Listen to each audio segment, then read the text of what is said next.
WFH, ada salah seorang teman saya dari Pasca Selena UNY bertanya. Mari kita simak videonya. Assalamualaikum warahmatullahi wabarakatuh. Perkenalkan, nama saya Muhammad Lami Syarif. Saya adalah dosen di IAIN Batu Sangkar. Sebelumnya saya adalah pengurus di Himpunan Mahasiswa Pasca Sarjana Universitas Negeri Padang. Baiklah, saya akan mencoba menanggapi terkait dengan beberapa pertanyaan, yaitu apa saja dilakukan agar tetap produktif saat WFH. Kita akan mengetahui bahwasannya sekarang pemerintah menganjurkan untuk work from home karena adanya wabah virus COVID-19 atau corona. Misalnya, menurut saya banyak yang dapat kita lakukan di rumah terkait dengan hal-hal produktif, itu tergantung kita saja. Apalagi di daerah digitalisasi, tentu semua akses bisa dipermudah. Kerja contohnya ngajar bisa digunakan dengan beberapa aplikasi sosial media seperti WhatsApp, Instagram, Zoom, kemudian Google Classroom, banyak hal. Walaupun nanti untuk bekerja yang lain kan kita bisa kerjakan filenya di sini, kemudian nanti kita bisa kirim via sosial media. Menurut Anda, apakah WFH efektif dalam mengajar, bekerja, ataupun lainnya? Tentu, kalau seandainya dengan menggunakan internet, ada mempunyai nilai hal positif dan negatif. Contoh, kalau untuk internet itu tergantung dari kualitas sinyal terdapat di dalam mengaksesnya. Karena pengalaman sebelum-sebelumnya ada beberapa mahasiswa saya yang terkait masalah sinyal itu bermasalah karena kita mengetahui bahasanya di Indonesia ini untuk sinyalnya belum semuanya tersebar dengan merata. Bagusnya ya bekerjanya lebih efektif dan lebih efisien jika bertatap muka secara langsung. Kemudian mana yang lebih kondusif, FH atau work in office? Menurut saya WFH juga bagus kalau seandainya dengan menekan wabah, karena untuk menjadi solusi terkait dengan masalah wabah ini.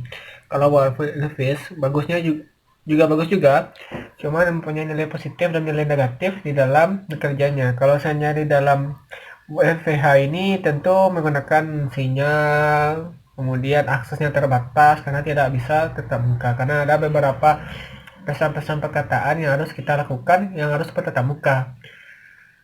Apa saja menurut Anda kelebihan kekurangan mereka? Kelebihannya ya tentu hemat terkait dengan transportasi, hemat beberapa hal. Kemudian kekurangannya WFH ini yang kita ada beberapa komunikasi yang perlu secara langsung tidak bisa disampaikan via internet. Uh, itu yang membuat kadang komunikasi kita terjadi miss. Sehingga ada beberapa hal yang urgent yang perlu kita bertatap muka.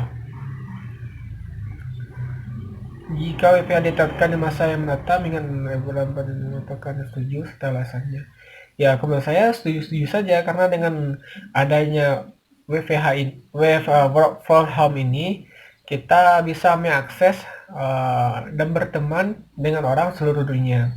Karena tergantung dari sinyal, kemudian nanti internetnya bagus atau tidak. Karena dengan era digitalisasi revolusi 4.0 ini kan semuanya harus didigitalisasikan.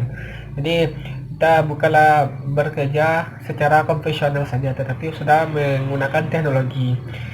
Ada banyak hal yang dapat kita lakukan karena beberapa universitas yang terkemuka di dunia dia sudah menerapkan kegiatan mengajar yang bersifat digitalisasi, kelas jauh, kadang-kadang menggunakan via Zoom saja dia kuliah, ataupun via dengan WhatsApp saja dia kuliah. Yang penting ya tugasnya selesai, tergantung dengan penyu selesai.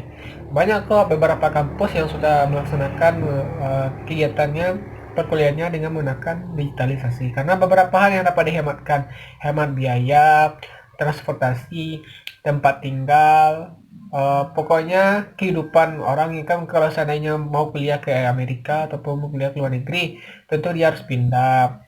Dia memikirkan keluarga dia juga, dia memikirkan ekonomi dia juga, dia memikirkan bagaimana pekerjaannya, dan banyak hal yang mereka pikirkan. Tetapi kalau seandainya dengan digitalisasi kan perlu tatap muka saja dengan internet ini, kemudian kita share video tugas-tugas kita, sehingga kalau seandainya sesuai dengan parameter ya bagus kita lanjutkan. Kalau seandainya ada yang masalah berarti diperbaiki lagi. Jadi ada beberapa hal yang dihematkan. Cuma ada beberapa hal yang contohnya kayak saya mengajar di sekolah dasar ya. Karena untuk anak sekolah dasar ya itu akan terjadi kendala jika kita menggunakan work from home, karena dia itu masanya perkembangan untuk anak-anak. Anak-anak itu kan bukan hanya sekedar transfer knowledge saja, bukan transfer pengetahuan saja, tapi dia pendidik. Kita tahu bagaimana mengembangkan moral mereka, sikap mereka, perkembangan sosiologi mereka, psikologi mereka. Jadi ada beberapa hal yang rasanya tidak bisa dilaksanakan dengan via internet saja, tetapi ada beberapa hal tatap muka. Mudahan wabah corona ini segera usai, karena beberapa banyak hal-hal yang perlu kita lakukan setelah lepas ini. Negara kita juga masih banyak problematika yang terjadi di negara kita, dan dengan corona ini kedepannya setelah lepas dari corona ini Indonesia segera bangkit kembali dan menjadi lebih baik hendaknya. Assalamualaikum warahmatullahi wabarakatuh.